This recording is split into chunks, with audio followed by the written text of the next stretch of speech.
trainer here at the Urban Fitness Club in Blackburn, and this week we're going to be having a look at how to do a kettlebell swing. Now kettlebells are something that are pretty underutilised in the gym. I very rarely see people using kettlebells in their training programs, so if it's something you can start adding in on top of all your other weight training and your cardio, it'll be quite a good addition to your training program. It's quite a functional type of movement as well, so after you've been doing a kettlebell training session, you might find you wake up with some weird muscles that you haven't really felt before, and that's fantastic because we're going to be working new muscle groups. Changing it up a little bit, variation is always key in making changes in your program and making changes in your fitness, so if that's something you can start doing, that'd be fantastic. So before the kettlebell swing, it's basically something that we really want to be focusing on for our hamstrings, glutes, a little bit of quad, but mostly the hamstrings and the glutes, okay? So when we're doing this, we want to feel a stretch through the hamstrings and a big contraction through the glutes at the top. So this movement is based around basically hip strength and thrusting forward with the hip.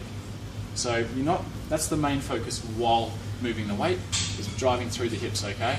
So we're not trying to pull up with our arms or anything, all the movement's coming through the hips, okay? So your feet are going to be a little bit wider than shoulder width apart, toes are slightly pointing out. From there, grabbing the kettlebell, make sure you're maintaining a nice neutral spine throughout the entire movement, so make sure your back is perfectly straight. We don't want to be arching. So back nice and straight, shoulders back and proud. All right. From there, lifting up into position. So the starting position is we're going to be coming down, swinging up.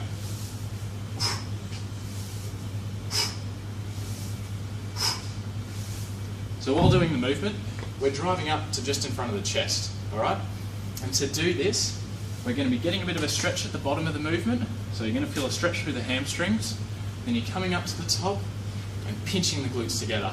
That's something that people quite often forget, is to make sure they're engaging the glutes throughout the exercise.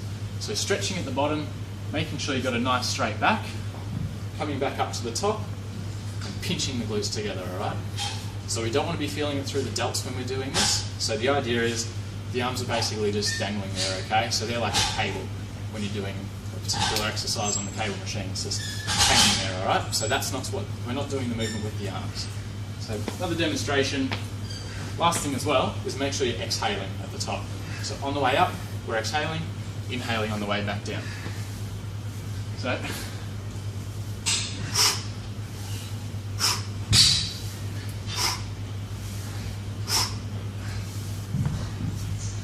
So just a quick overview, guys. Feet can be roughly shoulder width apart or a little bit wider. When we're coming down into the movement, making sure we're maintaining a nice neutral spine, feeling a stretch through the hamstrings, exhaling on the way up to the top, not using the arms, and pinching the glutes at the top together, okay? Keeping your head in a nice neutral position as well. All the best with that one, guys. Thanks a lot.